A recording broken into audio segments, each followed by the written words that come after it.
Hello friends, welcome back to our YouTube channel. आम पढ़ुले दशम श्रेणी प्रथम अध्याय रासायनिक प्रतिक्रिया और रासायनिक समीकरण। तो आज आम देखा विभिन्न प्रकार रासायनिक प्रतिक्रिया।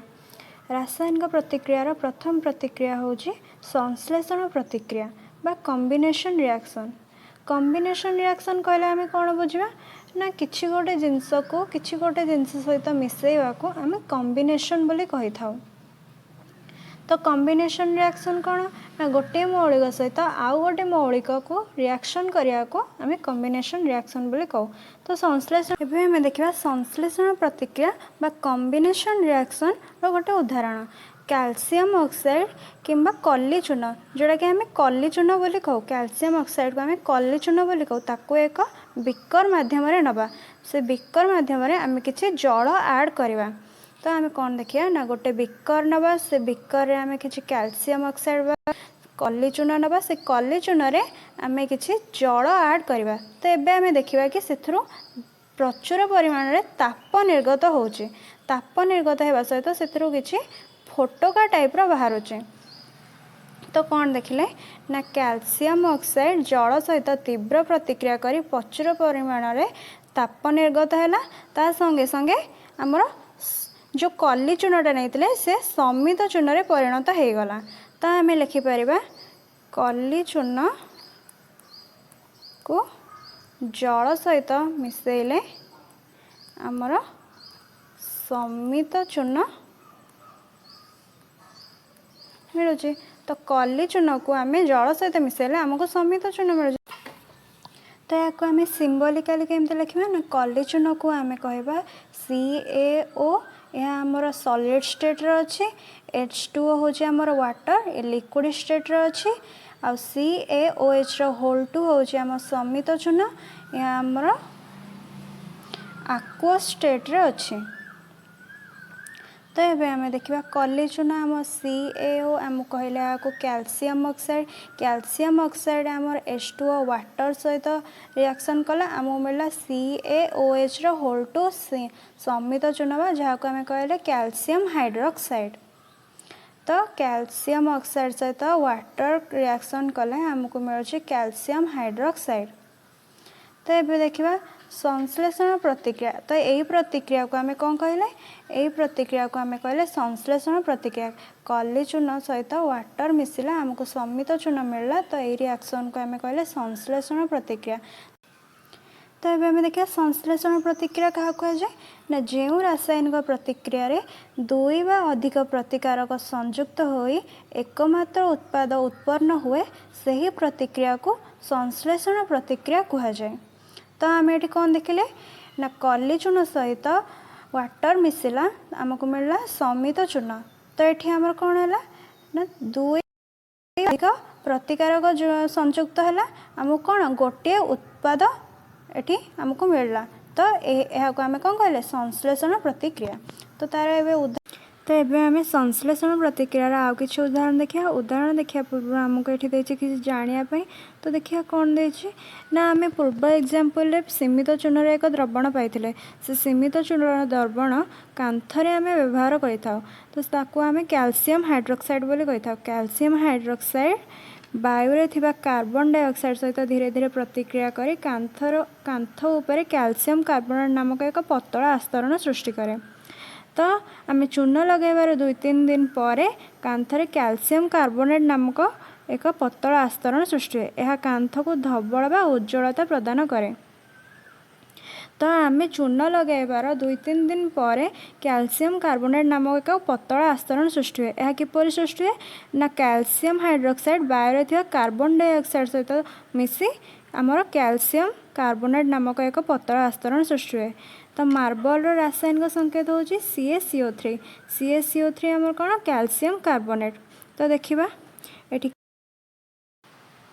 एबे आम देखा सिम्बलिकाली केमती लिखा ना कैल्शियम हाइड्रोक्साइड CaOH होल 2 को कार्बन डाइऑक्साइड सहित मिसेले आमको मिलूँ कैल्शियम कार्बोनेट आउ वाटर।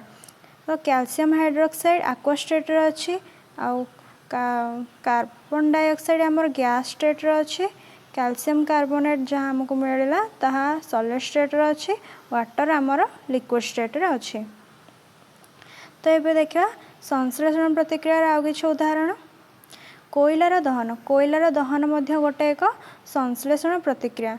तो ये सी होछि आमर कोन ना सी होछि आमर कार्बन। कार्बन आमर ऑक्सीजन सहित मिसिले आमको मिलुछि कार्बन डाइऑक्साइड।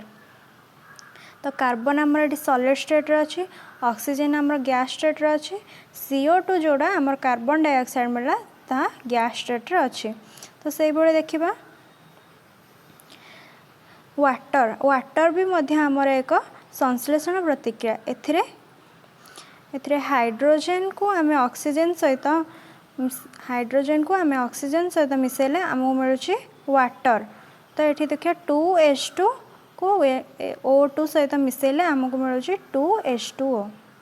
तो ये आम कौन जानले ना जो रासायनिक प्रतिक्रिया रे दुई बा अधिक वस्तु संयुक्त होता है ताको आमे संश्लेषण प्रतिक्रिया बोले कहले। तो एबे आमे देखिबा जो प्रतिक्रिया रे उत्पाद उत्पन्न हेबा संगे संगे ताप निर्गत होता है ताको आमे ताप उत्पादी बा ताप उत्पादक रासायनिक प्रतिक्रिया बा एक्सोथर्मिक केमिकल रिएक्शन बोले कहू। तो देखिए आमे पूर्व एग्जांपल पढ़िथिले कि कली चूर्ण को जल सहित मिसेले आमर ताप निर्गत होता है। तो सही रिएक्शन को आमे कौन कहि परिया ना एक्सोथर्मिक केमिकल रिएक्शन बा ताप उत्पादक रासायनिक प्रतिक्रिया बोली कहि परिबा। तो ताप उत्पादक रासायनिक प्रतिक्रिया आउ किछि उदाहरण देखिबा। जैसे प्राकृतिक गैस रो दहन। प्राकृतिक गैस रो दहन देखिया कोन CH4 आज हमर कोन मिथेन को आमे ऑक्सीजन सहित रिएक्शन कले आमो मिलुछि CO2 होछि हमर कार्बन डाइऑक्साइड आउ H2O होछि हमर वाटर। एठी हमर कोन मिथेन हमर ऑक्सीजन सहित मिसी कार्बन डाइऑक्साइड आ वाटर दोछि। एठी मध्ये हमर हीट रो उत्पन्न होछि। तो ए रिएक्शन को आमे कोन कहि पारे ए रिएक्शन को आमे ताप उत्पादी रासायनिक प्रतिक्रिया बोली मध्य कहि परिबा। तो एबे देखिबा श्वासक्रिया बा रेस्पिरेशन मध्य एक ताप उत्पादी रासायनिक प्रतिक्रिया। तो देखिबा रेस्पिरेशन का को कहा जाय। आमे माने समस्त जानि जे बंची रहया पई हमर शक्ति आवश्यक होई थाए, हमो खाद्य रो शक्ति मिलि थाए। तो आम परिपाक प्रक्रिया बा डाइजेशन सिस्टम रे आमर खाद्य सरल पदार्थ रे परिणत है। उदाहरण स्वरूप आम भात आलू रुटी रे आमर श्वेतसार रही। तो परिपाक प्रक्रिया रे ए श्वेतसार रो आमर ग्लूकोज सृष्टि हुए। तो आम देखिबा एबे श्वसन प्रक्रिया बा रेस्पिरेशन का को कह जाए ना आमर जो ग्लूकोज सृष्टि है से ग्लूकोज आम शरीर रे थिबा ऑक्सीजन सहित रासायनिक प्रतिक्रिया करी आम शरीर को शक्ति जगाए।